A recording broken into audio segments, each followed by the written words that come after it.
Hello, I'm Keith Hilson with the Schmidt Music Trombone Shop, back with another daily practice tip for you. And today I've got one that was suggested by one of our viewers, specifically talking about multiple tonguing, double tonguing and triple tonguing. So this is actually part one of a two-part series here. So the first part here is, what is multiple tonguing? What is double tonguing? What is triple tonguing? If you haven't heard of this, experienced this before, what this refers to is using different syllables, using our tongue in different ways to be able to articulate a sound faster than we would just using one syllable. So, for example, we've talked in the past about articulation and the role that syllables play in this. So, for example, if we say toe, to, to, to, to, to, to, to, to. Well, as we start to move into faster and faster tempo, to, to, to, to, to, to, to, to, to, there gets to be whoever you are, it doesn't matter in the player, there's a certain point, a certain speed where you cannot articulate any faster using that single articulation, that single tongue. In other words, just using that one syllable. Toe, for example. There's a point where you just cannot articulate any faster. That's where using multiple syllables come in. So the most common version of this by far is either double tonguing or triple tonguing. Most everything else is a combination of the two. So if we're having either double tonguing or triple tonguing, what we're using is a second syllable to alternate from that toe or do sound. So very often this is using a ga or a ka sound. So if you say ka, ka, like that, you'll notice that the middle of the tongue is creating the syllable there, ka, versus the front of the tongue, to, creating that to or that do sound. So what that means is that we can alternate between those two syllables, those two sounds, and that's going to allow us to articulate faster. So for example, double tonguing might sound like toko, toko, taka, taka, taka, taka, taka, taka, taka, taka, taka, taka, taka, taka, taka, like that. And it's that alternating back and forth between the two, the front and the middle of the tongue, that allows us to increase the speed of the articulation here. So again, we have two versions. We have double tonguing and triple tonguing, and this is going to depend on the meter. So if you have a either a duple meter or a quadruple meter, something that's in pairs of two, you're going to use double tonguing, toko, toko, taka, taka, or daga, daga, like that. If you have triplets, you're going to use triple tonguing, and what that is it's using those same syllables but in a triplet pattern. So for example, taka ta, taka ta, taka ta, taka ta, or some folks might use tataka, tataka, tataka, like that.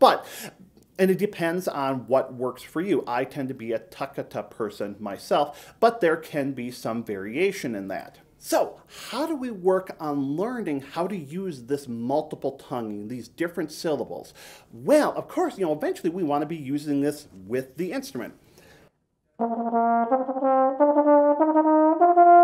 But honestly, the best way I find to start getting used to these alternating syllables is by practicing it away from the instrument. Because really what we need to do at the beginning, we need to help to teach our tongue this basically new muscle memory, this alteration, the taka taka taka taka or taka taka taka taka taka.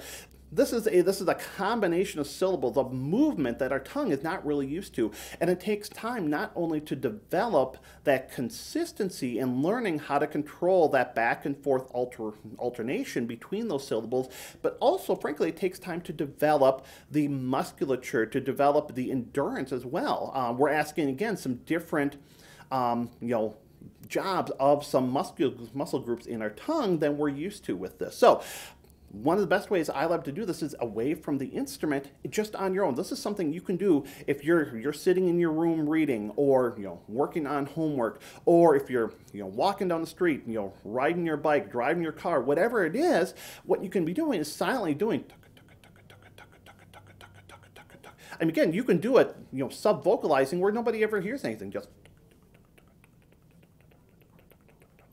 they won't know anything is going on. But what you're doing is just training your tongue. This is what this feels like, getting used to this motion. Once you get to that point, once you feel like, okay, I'm starting to get used to what this feels like, then of course we start putting it with the instrument here. Just like with dealing with, frankly, articulation or a lot of, technical exercises or a lot of other stuff we do, I really am a fan of starting slow and making sure that we are being especially, not only clean in the articulation, but being even metronomically. So what that means is starting off, and you can take, again, one of my favorite things, scales, and you can go through and play exercises like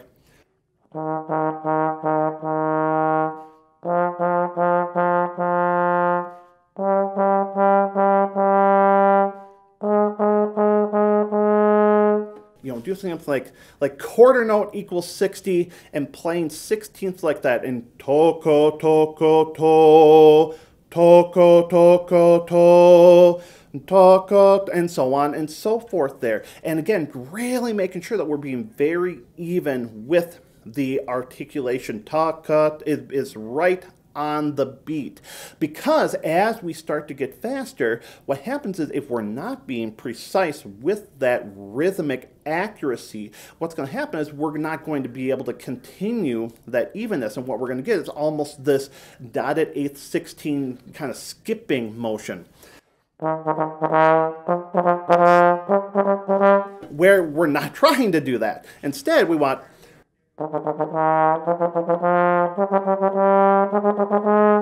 and of course, it's the same idea for the triple tonguing.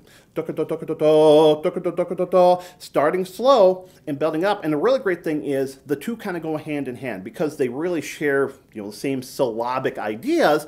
Is as we develop our double tonguing, the triple tonguing tends to come along too, and vice versa with this.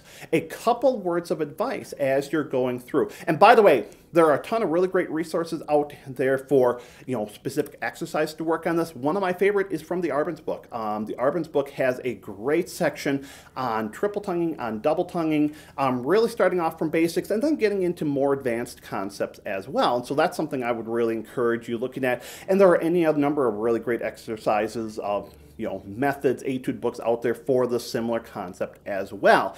But as you're going through and working on this articulation, a couple things that are really going to help with this. First off, most importantly, keep the air moving.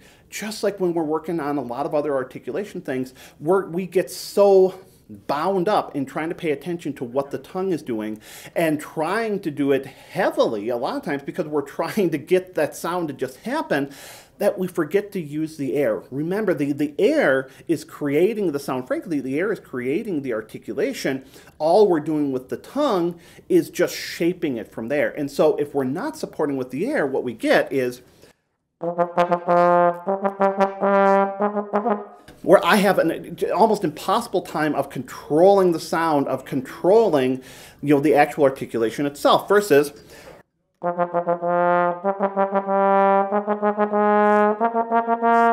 the difference there is with that air, I'm just thinking forward. Toko toko to, toko toko to, toko toko to. Ton of air support behind it. The other thing I recommend is not articulating too hard. For example, on the toe, or if you're using do, to, getting that real heavy front. The same thing with the ka or ga. If we're thinking too heavy with it, all it's going to do is it's going to bind the tongue up more. It's going to be more difficult to transition to the next articulation. And again, we're not going to be able to keep that air moving through as well. So thinking lighter with the toko toko to, toko toko to, toko toko to, like that. So moving the air, keeping things a little bit lighter, and throwing on that metronome, pulling out your metronome on your phone, on whatever device you have, pulling out your standalone metronome, setting that metronome there so you can really work on that consistency is a great way to start. Starting slowly, building your way up from there.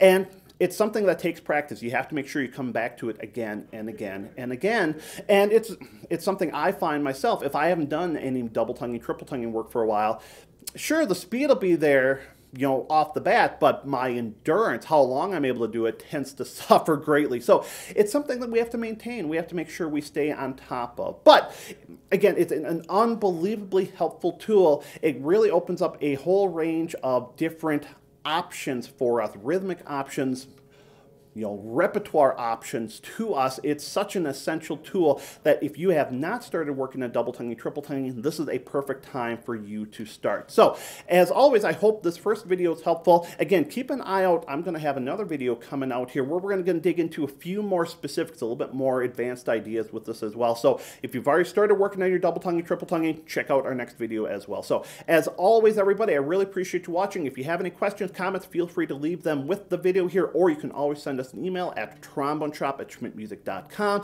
So thank you very much. Check out all of our other videos. Check us out on Facebook and Instagram. And please keep practicing, and please keep making music.